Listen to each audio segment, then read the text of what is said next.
We are in the book of Romans. We are in Romans chapter 8, continuing in this chapter. And we are in a section, we're beginning now in verse 18, we're beginning a section of where things can get a little confusing. But if we just think about the things that he's been talking about, Paul has been writing about from chapter 7 and all the way back to 1, we can begin to have an understanding of what he is discussing. And some of the things can be a little bit confusing in this section. And I've been taught different things in this, and so I'm not saying that I have everything right. I'm not saying that, but I will say that there are certain things that we can know from it, and we can go from there. But there are some who want to make conclusions off of this that I think it's a very dangerous thing to make those conclusions. And we'll get there in just a second. But we begin in verse 18. For I consider that the sufferings of this present time are not worthy to be compared with the glory which shall be revealed in us. So he is from this, he is kind of starting a new section in this. And that whatever happens in this life is nothing compared to the glory that we will have. It's all worth it. That nothing that occurs, whether our life is extraordinarily lengthy or extraordinarily small, whatever suffering we may have gone through is going to be nothing compared to what Christ has for us. That it's going to be, as we often say, a flash in the pan. This life is just compared to eternity. This doesn't even measure up to a second. Okay, compared to eternity, this is nothing. And while we, if we all were granted, let's say 100 years on this earth, 100 years is going to be nothing in eternity. It's going to be nothing. And the age of this earth, which I realize there are those that are going to dispute that, but dispute what the age is. It's thousands, not millions, and it's closer to 6,000 than it is 100,000. It is, we do have a young earth. Regardless of that, the age of this earth is nothing compared to eternity. And we are the only things, humanity, the only part of this creation, this material realm, which will outlast everything else. The material realm comes to an ultimate end, but the human soul continues on eternally. And he starts this section, I consider that the sufferings of this present time are not worthy to be compared with the glory which shall be revealed in us. Now, he doesn't take this point to talk about the sufferings that he has gone through.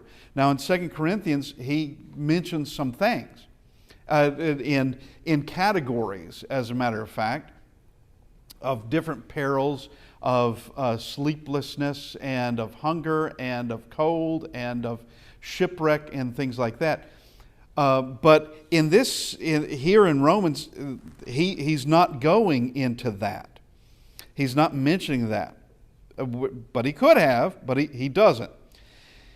The glory which shall be revealed in us. All right? And he's going to be getting more, the glorious liberty of the children of God is what he's going to say in verse 21. That's what he's talking about. The glorious liberty of the children of God. Now, verse 19. Now, here's where things can get confusing. For the earnest expectation of the creation eagerly waits for the revealing of the sons of God. Okay. Now, there are those who will take the position that creation is the literal word creation. And it will be dirt and rock and earth and trees and cattle and the stars and all of that. That for the earnest expectation of, we'll just put in, all of creation eagerly waits for the revealing of the sons of God. Now, some will take that and put it way too far into teaching something that simply is not teaching from the Bible. They're going to take it way too far. Others will say that because death is upon the earth, that the earth itself, because of death on the earth, that the earth has this expectation of this earth is waiting for what it says here, that of the revealing of the sons of God. Okay, I don't take that position at all. I don't take that position. While that could be said poetically, perhaps, he's not talking poetically. But if we put it into what he's already been talking about, when we do that, when we put it into what he's already been talking about and understand those things, then we can have a better understanding as to what this creation is. And what I'm going to tell you is not just something that I thought of, not at all. I'm not the first one to think this, nor I presume won't be the last one. But let's go to Mark chapter 16. Mark chapter 16 and verse 15. Okay. And he said to them, "Go into all the world and preach the gospel to every creature." Okay. Preach the gospel to every creature. But we know he's not saying we go and we find cows and preach to cows. Go and find birds and preach to birds. Go over a pond or a lake and preach to the fish. We know he's not saying that. That word, or that term, every creature, means what? It means all of mankind is what that means. Because we are creature. The word creature just means something that's been created. That's what the word creature means. Now, in modern day English, creature, when you say creature, it usually means something horrifying, some kind of monstrous thing.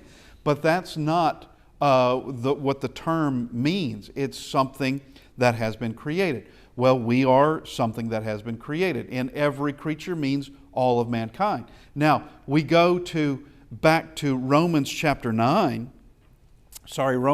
8 and verse 19. "For the earnest expectation of the creation eagerly waits for the revealing of the sons of God." Now, this would mean, from where the direction I'm going, is that of humanity. But I think we can also specify it, because others have. I think it may be correct. We can specify this as being the Gentile world. That is, of the rest of the world, not just the Jews, but the rest of the world. And the reason I say that, one is, you have that of Mark chapter 16, 15, talking about creature and obviously referring to mankind. But in Romans, where does Romans start? Where does the book of Romans start in this? It starts with a discussion of the Gentile world.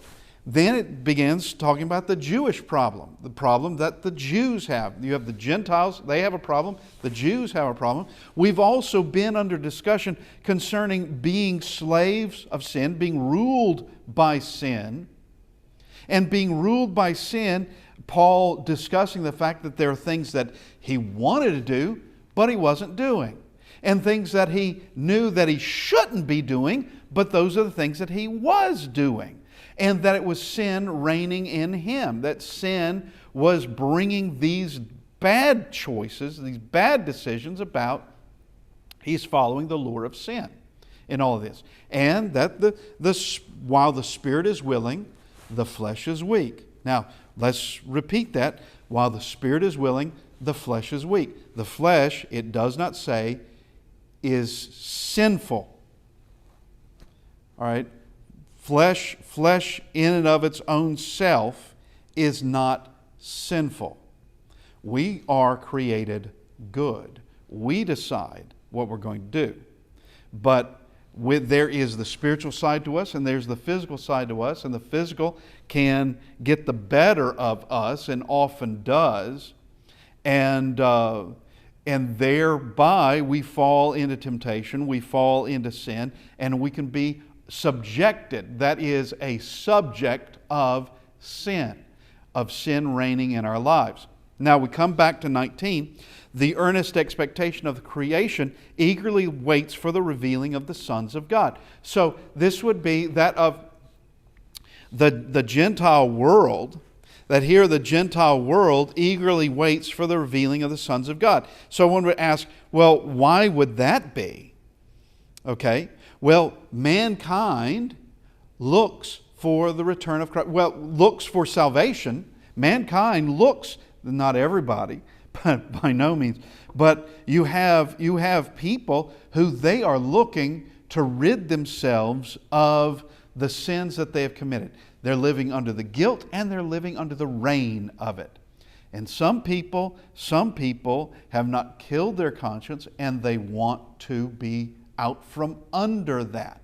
They want to be away from that. And yes, I think maybe last week in this class we may have talked about, some class somewhere, we talked about that the pagan world, and it doesn't matter where you want to look concerning paganism, whether it is in the Mideast or the Roman world in the first century, or whether it happens to wherever, in ancient Lithuania, it doesn't matter. But paganism has its darker side. It has a dark side to it. And we've already seen that from Romans chapter 1. Paganism brings about godlessness and godless behavior and hedonism.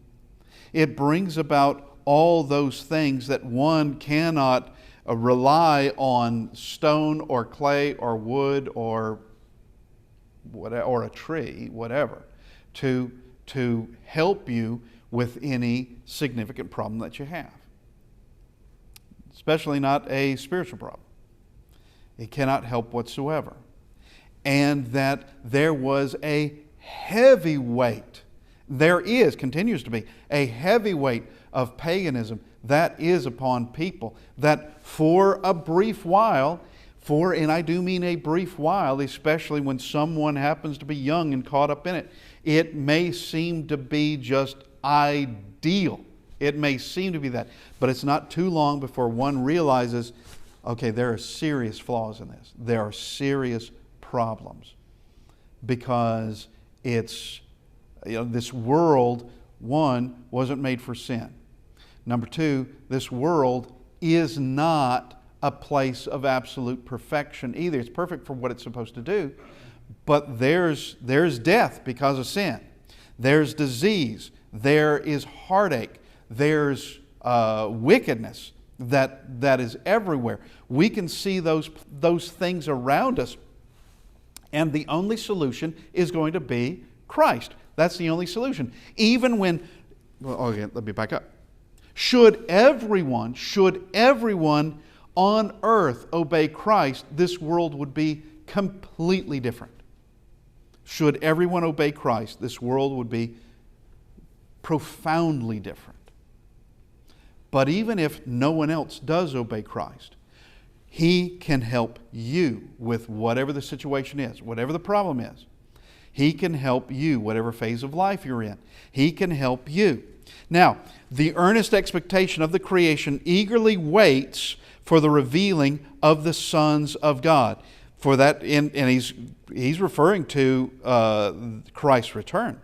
Verse 20, for the creation was subject to futility, not willingly. Let's stop right there. For the creation was subject to futility. Now, he's been using the word subject already.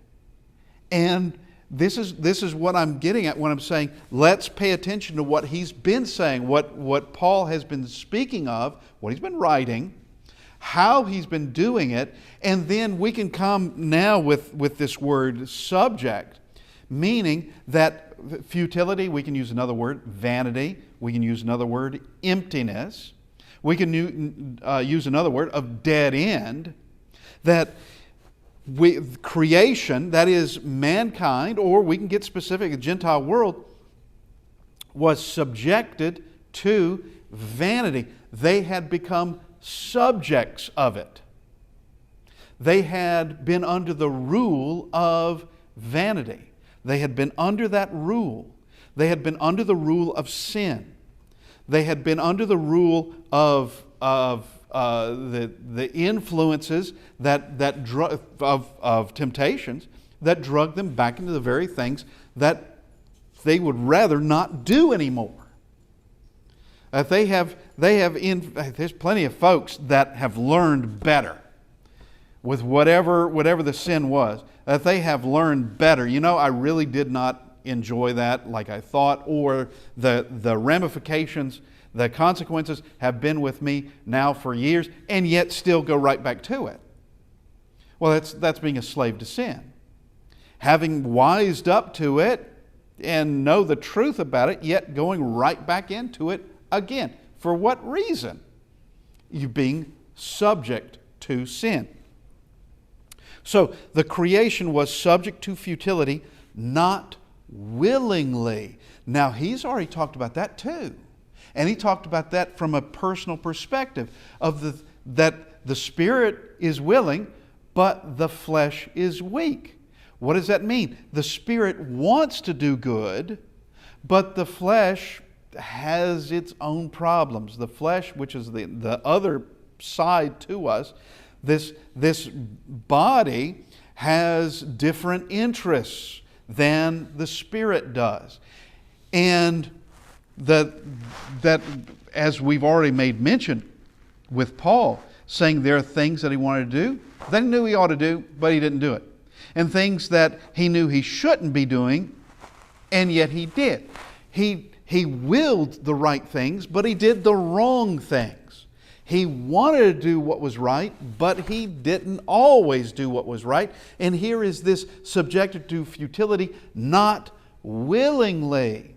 Now, we've shown before, and it's been years, that every person is in this same category. The spirit and the body are at war with each other.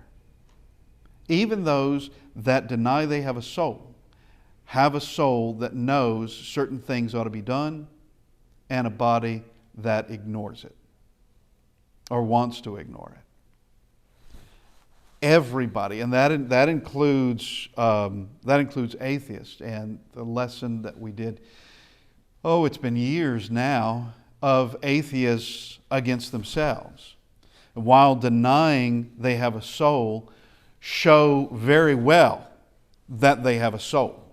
It's like a bottle of water that denies there's such a thing as water. Well, you're filled with water and you deny water. Why, that's kind of absurd. But everyone, and that would be all of humanity, subject to futility because of sins, but not willingly. Okay? The Spirit did not want to be slave to sin. But we have hope as children of God. That's where we have hope. And once again, if everything here were perfect, we would have no need for hope of something better. If everything here were just stunningly perfect, no death, no sorrow, no pain, no tears, no sickness, everything just happiness, there would be no need to hope for anything else. There'd be no need for it. But while God did create this world perfect for what it was supposed to be, when sin entered in, terrible things came along with it. And that's what we have. And that's why we need this hope. But because of Him, we're continuing in verse 20, but because of Him who subjected it in hope. Here is that next word, subjection. And it would be the rule of hope. We've already talked about the rule of grace and the rule of Christ and the rule of righteousness. This rule of hope goes right in there with it. It all goes together in this. This hope that one has, because this world is far from perfect, because sin brings us to futility and death, we need something. We desperately need something. And it's not just a vain promise or an empty hope, but it is the power of God that's going to bring everything that has been promised. Everything that is promised to the sons of God, which all those who follow Him are a son of God. Now, we read verse 20 again, for the creation was subjected to futility, not willingly, but because of Him who subjected it in hope.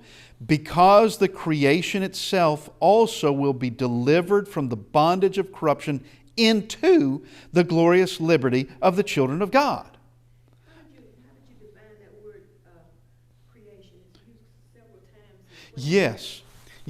The way I have done it, this is a question concerning using the word creation to mean mankind, or as the Jews also used it, to mean the Gentile world. Now, the Jews would use the word nation, or nations rather.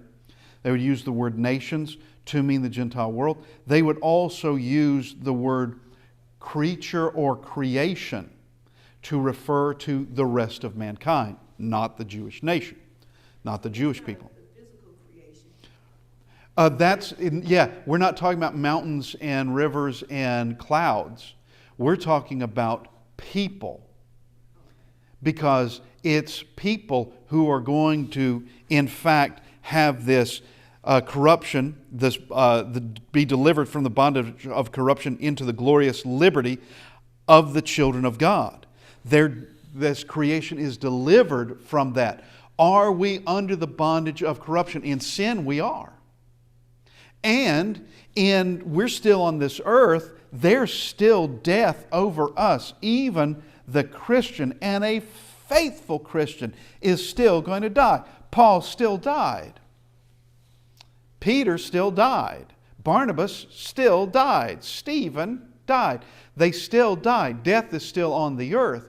And you still have this idea of vanity, of futility, of this going, that we need something higher than this. We have to have it. And it's not like just something to perk us up, or something to encourage us, something to keep us along. This is an actual reward. This is actual eternal life, and the greatest of eternal life that one could ever imagine. Now, so verse 21 again. Because the creation itself also will be delivered from the bondage of corruption. Can we be delivered from that bondage? Yes, Christ brings that to us. We can be delivered from that. And this whole idea of creation, that's us. That's us. Once again, going back to what Christ said, and to preach the gospel to every creature. And once again, He's not talking about penguins, and He's not talking about sharks or polar bears or anything like that. He's talking about people. And that's the way, I believe, that Paul is using this word, because delivering from the bondage of corruption into the glorious liberty of the children of God, well, mountains can't have that. They will never be, while a creation of God, yes, but they can never be here in the glorious, be a child of God. A mountain cannot be that. And a tomato cannot be a child of God. but we can be. And here is part of this definition of what he means by creation. And he's already been talking about the bondage of corruption. He's already been talking about that and being freed from that. Freed from that through Christ. Verse 22, for we know that the whole creation groans and labors with birth pangs together until now. Why? Death would be one reason. Death. Read the book of Ecclesiastes, which is around 900 BC. The book of Ecclesiastes, somewhere around in there. Of vanities, says the preacher. All is vanity. Everything is vanity. Talking about that of building great things, amassing great wealth, enjoying oneself for the moment. But what is it? He says it's all vanity. The things that you have done, the beautiful things that you may have built, well, you pass away and your name's going to be forgotten anyway. Eventually, your name's going to be forgotten. So you built the pyramids. Okay? What's your name? I don't know it. It's still around. I mean, the pyramids are still around, and they're fascinating things. That is no doubt about that. But the one who built it doesn't possess it anymore. And the one who amassed the extraordinary wealth, some wealthy man who dies, that wealth doesn't belong to them anymore. And also what one may have had and what happiness one may have in this life, well, without Christ, it's still empty. Without God, it's absolutely empty. It's just, you're just playing in a void is what you're doing. If you do not have Christ, you're just a little something in the cosmos doing your thing until you don't exist anymore. Well, that's kind of a brutal thought. That's kind of an empty thought. But on this world, yes, there have from Genesis chapter 3. Well, okay, we'll just say, Genesis chapter 3 is when death came into the world. Genesis chapter 4 is the first recorded death that we have. Abel is not being recorded there simply because he must be the first one to die. He's martyred. Could somebody else have died previous to him? Yeah, I don't know that to be true. But you have death enters the world, enters the creation, enters humanity. And yes, to be delivered from this, to be delivered from the bondage of corruption into the glorious liberty of the children of God. All can be saved, and while all of us may very well meet death here on earth, depends on when Christ returns. He will judge the living and the dead, those that hadn't died yet. He's still going to judge. He's going to judge them too. But you have us living in this life, that there is this notion of absolute vanity, absolute futility, and nothing good about it, but we can be delivered from all of that from Christ. And this glorious liberty of the children of God is in fact liberty.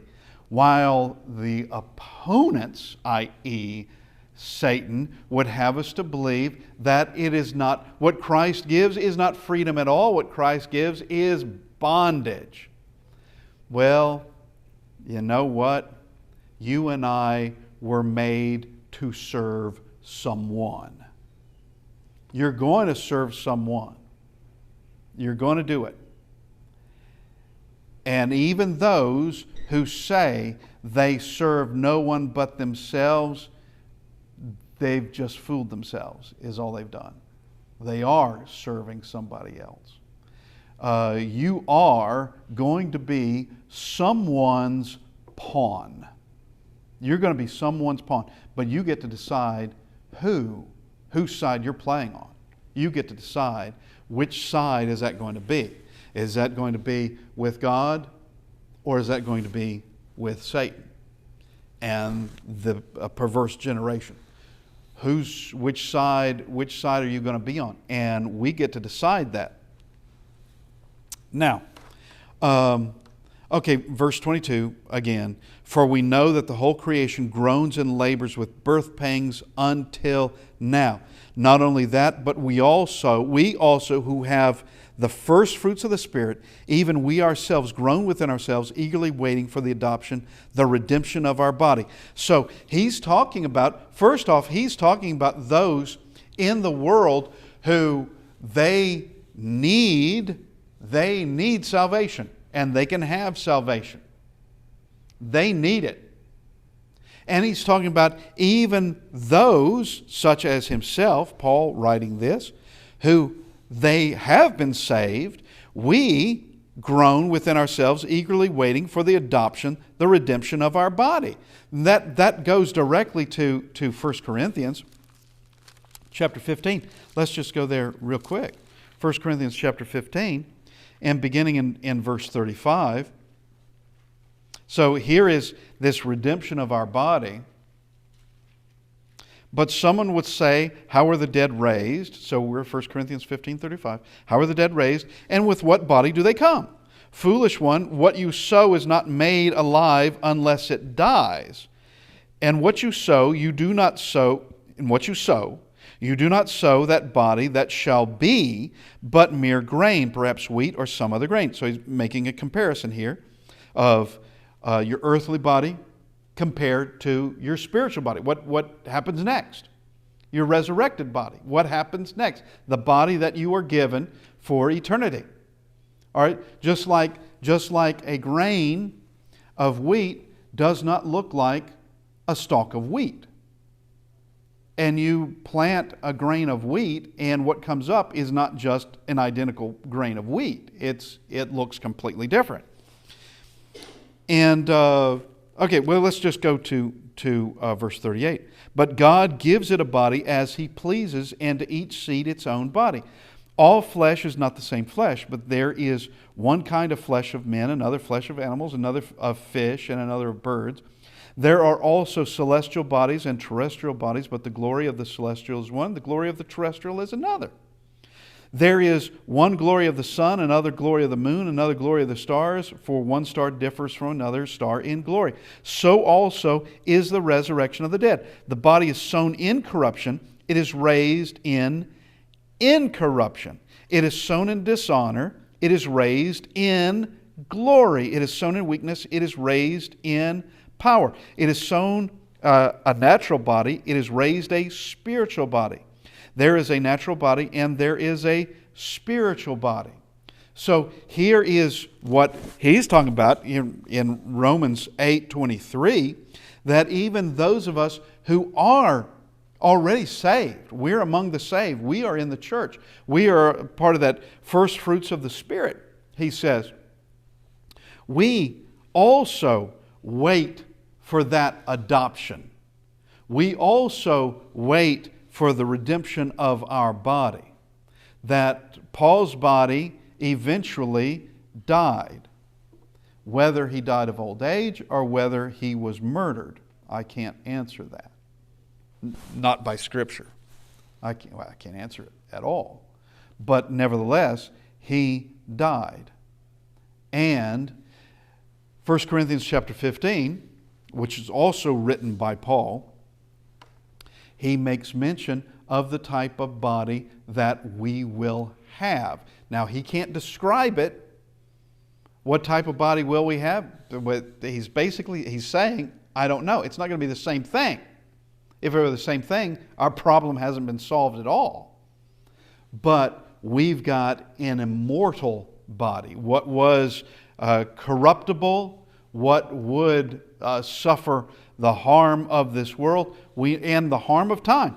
This next one won't be harmed at all by anything. it will be eternal. And so we have this discussion here concerning that of the creation, and that has to be mankind. And I've heard some talk about that creation as being all of creation, meaning Mars and the sun and oceans and the like. While that could be seen as hyperbole, that is like poetic talking, that's not what he's doing. And he does clarify that, especially when we have verse 21, because the creation itself also will be delivered from the bondage of corruption into the glorious liberty of the children of God. And this earth will be done away with when the end comes. Okay? How did your 23 read? Okay. 23 again. Not only that, but we also who have the first fruits of the Spirit, even we ourselves groan within ourselves, eagerly waiting for the adoption, the redemption of our body.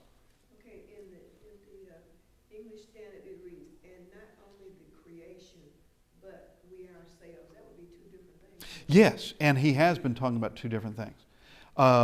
And I'm glad you brought that up. Okay, what has been brought up is from the English Standard.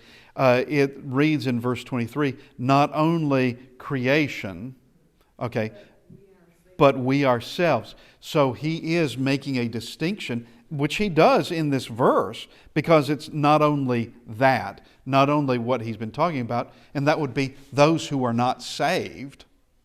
Those who are not saved, those who are outside Christ, desperately need Christ. They do have hope just like anybody else.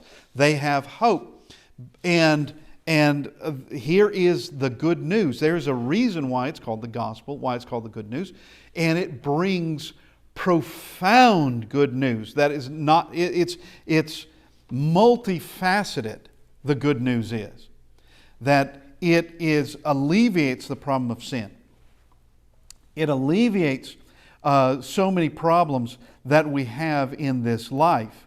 And it provides hope and shows a better person that we can be. It develops us into the people that God intended for us to be and what we should have always been. But and what holds true for you, that this makes you into a better person, also holds true for me and everybody else who accept it, that we become better people. Better people. Not necessarily better in business, or better at making money, or better at some gathering material things, but what really counts, what really matters. And so, yeah, he does make a distinction concerning the creation and himself and those who have been saved. And he's not saying that those in the church in Rome are part of that group of those waiting for this. Now he's going to be talking about hope. And hope is precisely what we have been given. And of course, this is going to be on faith. Faith that God has told us the truth. Faith in Him. And if someone you didn't trust told you something for you to and it would rely on them. It would rely on them that they're going to do something for you, and it's going to be a really great thing. And you're going to be relying on them to do it, but you didn't trust them. Okay, you're not going to be waiting on them. If you don't trust them, you're not going to hope. You're going to see that that these are just words, that they're not going to do it.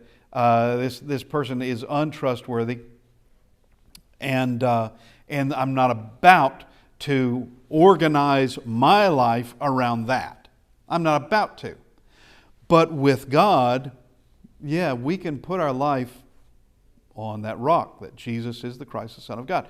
We can put our life in this hope that He is going to return, and there will be heaven, and there will be eternity, and there will be with God always, and with our Savior always. Verse 24, for we were saved in this hope, looking for this hope, desiring that hope, having faith in that hope. And if you don't have faith in that hope, then you're not going to be one who wants to be saved. Not by Christ, and no one else can save you anyway, but no, you're not going to put your life in Christ. For we were saved in this hope. But hope that is seen is not hope. For why does one still hope for what he sees? Or what does that mean? It literally is saying that hope that you possess. If you hope for something but you possess it already, you don't hope for it, you possess it. You possess those things. And I'll just use myself as an example. There was a time when I hoped to get married. I don't hope that anymore. I'm married. All right? There was a time when I hoped to have children. Well, I don't hope that anymore. I've got children. And there are things that you could answer in your own life, things that you hope for at one point, and you possess it now. You've got it. So you don't hope for those things anymore because you've got that. You already possess that. And here is this idea that we have this hope. Can we see heaven? No, you can't. Can you read about it? Yes, you can. From God, who sent it to us through His prophets, through His apostles, by way of the Holy Spirit. All right, this has been given to us. Can we know concerning what this hope is? Yes. Let's go to Hebrews chapter 11.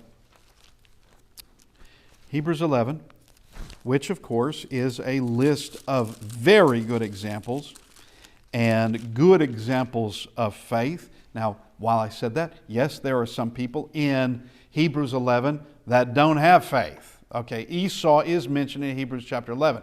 Pharaoh of Exodus is also mentioned in Hebrews 11. But we see this, that verse 13, for these all died in faith, not having received the promises, but having seen them afar off. They didn't receive the things that were promised in their lifetime. They didn't receive them. But having seen them afar off, were assured of them, embraced them, and confessed that they were strangers and pilgrims on the earth. For those who say such things declare plainly that they seek a homeland. And truly, if they had called to mind that country from which they had come out, they would have had opportunity to return. But now they desire a better, that is, a heavenly country. Therefore, God is not ashamed to be called their God, for He has prepared a city for them. Did they live in that city on this earth? No, they didn't. But they were given the promise. They didn't receive the promise on this earth, but they looked for it. They were assured of it. And so are we. That's why we have Hebrews chapter 11 for us to understand, to learn by way of good examples, and what those in the past, what they did and what they believed, which shows they did what they did because they had faith in God. They were told to do something, and that is what they did. Now, we have come to the end of our class, and so I thank everybody for being with us, and thank everybody watching, and hopefully next week we can continue.